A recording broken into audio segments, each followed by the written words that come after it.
Have you ever wondered why some people seem to make money effortlessly, while others, despite working tirelessly, barely stay afloat? Have you questioned whether it's really all about effort or if something deeper is at play? Welcome back to the channel. It's great to have you here again. Today we're diving deep into one of the most frustrating and misunderstood topics out there: why, despite your effort, your hustle, your sleepless nights, you still can't seem to earn what you deserve. The answer might surprise you because it's not about working harder, it's about working in alignment. In fact, the truth is simple. Real wealth doesn't come from effort alone. It comes from doing the work that suits you. Let us break this down in a way that will stick with you. Imagine a farmer trying to grow roses in a desert. He wakes up early, waters the sand, prays for rain, and works himself into exhaustion. But no matter how hard he tries, the flowers don't bloom. Then there's another person, planting cacti in the same soil. He barely waters them, checks in every few days, and the garden flourishes. Why? Because he chose the right plant for the right environment. You see, effort without alignment is like watering sand. But when you match your work to your nature, your unique personality, gifts and rhythms, that's when you start building sustainable wealth. Let me tell you a story that hits this home. There was once a young man named Jason. Jason grew up in a household that believed in the value of hard work. As long as you try hard, you'll make it, his father used to say. So Jason did just that. He tried. He worked late nights at his job in logistics, took on side hustles, saved every penny, skipped vacations. But after 10 years of grinding, he found himself exhausted, underpaid, and feeling like a failure. One day, while waiting for a delayed train, he noticed something unusual: a street performer playing violin near the station. But this wasn't just noise. The man played with such soul, such intensity, that the crowd was frozen. Jason found himself tearing up. For the first time in years, he felt something awaken in him. That night, Jason sat in silence and asked himself a question he hadn't asked in years. What am I actually good at? What do I love so much I'd do it for free? He remembered that as a child he loved drawing. Not just doodling, but storytelling through images. Comics, animation, design. But he never thought art could be a real job, so he buried that dream. Jason made a bold decision. He started taking online design courses after work. He shared his sketches online anonymously. Over time, his art gained attention. He got freelance gigs. Within 2 years, he was earning more from his art than his day job. And 3 years later, he launched his own design brand. He didn't work harder, he worked in flow. He wasn't chasing money anymore, he was walking his path. And the money followed. This is the essence of the wealth truth no one teaches us. It's not the hours, it's the alignment. Now, here's where most people get stuck. They think, but I don't have a talent like that, or I'm too old to start over, or I have bills to pay, I can't chase passion. These thoughts are understandable, but they are also traps.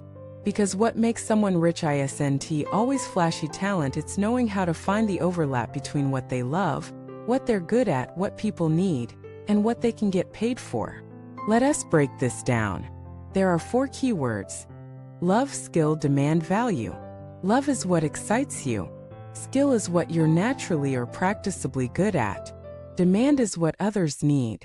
Value is what they're willing to pay for. Where those 4 meet, that's your personal wealth zone. Let us say you love talking. You're good at explaining things, people constantly ask you for advice, and you're always updated on trends. You might think, I'm just chatty. But actually, you're a perfect fit for roles in coaching, content creation, public speaking, or consulting. Or maybe you're introverted, detail-oriented, and dislike being in the spotlight. You might thrive in analysis, systems design, or behind-the-scenes strategy work, where the most stable wealth is often generated. The point is, wealth isn't a reward for being loud or lucky. It's the result of deeply understanding your energy, your capacity, and your place in the value chain. Let me introduce you to Sarah. Sarah hated her job in HR. She liked people, but the paperwork, politics, and rigid systems drained her. Outside of work, she found peace baking cakes. She never thought it could be more than a hobby until her neighbor asked her to make a custom birthday cake. Then another request came, and another. Instead of turning it into a full-time business right away, Sarah took a slow path. She built an Instagram page, posted photos, asked for reviews.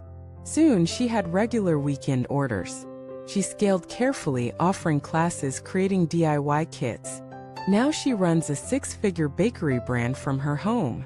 Her wealth didn't come from effort alone, it came from doing her thing in her way and allowing it to grow steadily.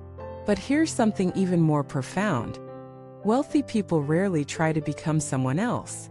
They don't force themselves to be salespeople if they hate selling. They don't chase trends they don't understand. Instead, they double down on who they already are. Their essay quote I love. Success isn't about becoming someone new. It's about becoming more of who you really are. Let us pause and let that sink in. If you feel stuck in your earning journey, it might be because you're working from the outside in. You're trying to copy someone else's strategy, mindset, or industry instead of tuning into your own. You have to flip the script. Start from the inside out. Ask yourself, what do I enjoy doing that makes time disappear? What do people often come to me for help with? What skill feels easy to me but hard to others? What type of environment do I feel energized in? When you answer those honestly, you start to build your own map. A wealth map. Not based on comparison but on authenticity. Now let us talk about one more hidden truth. Your perceived weaknesses might actually be hidden superpowers. Maybe you're a slow thinker. That means you're likely more deliberate, less impulsive, great for analysis. Maybe you struggle with social anxiety. That could mean you're highly sensitive to others' emotions, great for design, writing, or healing professions. Maybe you're stubborn. That essay sign of resilience, great for entrepreneurship. Reframing your flaws could be the missing link between your current life and the life you were designed to live. So why haven't most people discovered this yet? Because we live in a world of noise. Social media tells us what's cool. The market tells us what's hot. Schools tell us what's practical. Family tells us what's safe. And in trying to please everyone, we lose touch with ourselves. But here's the hard truth. The price of ignoring your design is a life of struggle. Not because you're lazy, not because you're unlucky, but because you're swimming upstream, using your energy on a path that was never yours to walk. When you finally pivot, when you start making small shifts toward what fits you, the resistance softens. The right people show up. The ideas flow. The opportunities come not because you're trying to force them, but because you've aligned yourself to receive them. That's what real wealth is. It's not just money. It's alignment. It's peace. It's energy that flows instead of being drained.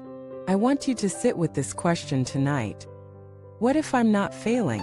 What if I'm just on the wrong road? Because if you are, then you're one courageous choice away from everything changing. And if you're watching this thinking, but I don't know where to start, then let me tell you, you already have. Just by asking these questions, you're reactivating your compass. Now just keep walking. Share your thoughts below. Have you ever discovered something you were good at after years of ignoring it?